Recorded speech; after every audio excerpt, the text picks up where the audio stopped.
Hello, Richard here from Eagle 6 Airsoft. We have done a service on this SCAR H, this one NGRS. This one has had, so coming for a service, we've done a new piston because that was destroyed, and we had a new piston head.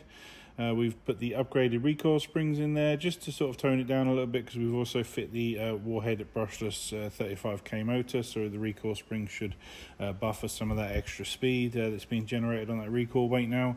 And yeah, we're just ready to demonstrate it. We've got 282 on 2.8, which is nice and high and up there in terms of FPS, and we've done some range testing on 2.8 as well.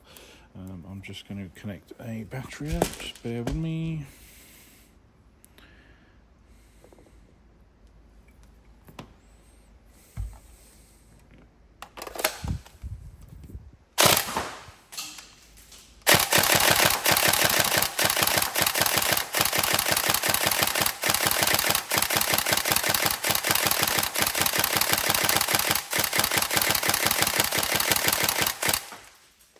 Obviously nice and quick trigger response, which is good.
There we go, so all tested and working. Any problems, let us know, but otherwise we hope you enjoy it. Thank you.